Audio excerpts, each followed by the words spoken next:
So the fire in your relationship is like the alchemy. And so, because I make love products, I always talk about sex, right? I don't always talk about sex, because the truth is that I'm not interested in promoting any more painful, negative sex in the world. There's a ton of that, you know, and so I spend a lot of time trying to talk about how really good sex is relational sex.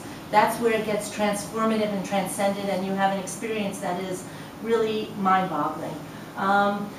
But this is a really hard space for a lot of people. We have an amazing amount of shame and guilt about just the idea that you might have pleasure. You know, that pleasure lives in you. And it's, you know, highly inculcated in us through our culture. Many families have it. You know, we are really, really sick sexually in the world. Not just in this country, in the world. And so a lot of the things that I want to really hit home about how you can start to heal that. So first of all, the good news and the bad news is that until you actually work with this whole system, you know, you'll blame your problem on the fire, and it's almost never the fire. So, but if you do that other work, you know, and then you come to that fireplace, you know, you have to be willing to do a couple things. You have to be able to abandon reason, because having oral sex is like, how can you not share a toothbrush and have oral sex? That's ridiculous. So, you know, but people will freak out about a toothbrush and then wonder why they can't have oral sex.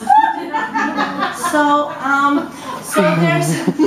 there's a passion that we have in us that is irrational, right? It's not like, you know, how we are in the rest of our lives. And I've actually been learning a lot of really important things about how our most deep sort of erotic fantasies, so it's like, what is it, our erotic selves? So can we take responsibility for the fact that we're born sexual? We're, you know, Anna Freud, who, you know, can you imagine this conversation she had at dinner? Sigmund Freud's daughter said, sex is something that you do, sexuality is something you are. So that's it, just get over it. We're sexual, we're born sexual. Right after eating, drinking, sleeping, we're sexual. You know, and for some people before sleeping even. Once you kind of live with that and are at peace with it, then it's like, how can you be responsible for your own erotic self? You know, because it isn't somebody else's job that's going to get you turned on. You know, there's nothing wrong with setting up a date. You know, it doesn't have to spontaneous combustion, and there are still many couples who believe that, oh, if it's not just spontaneous, then it's not real. Of course it's real, you know. And, you know, if you rely on a mood as you get older, then that's kind of suicide, you know, sexual suicide. You know, you use tools that help you remember where your erotic self is. And, you know, and it's like hygiene. You know, you wouldn't go 2 weeks without a shower, you know. You know, good sex is like system reset, you know, even if it's with yourself, you know, use it or lose it is really like how it is in terms of sexual health.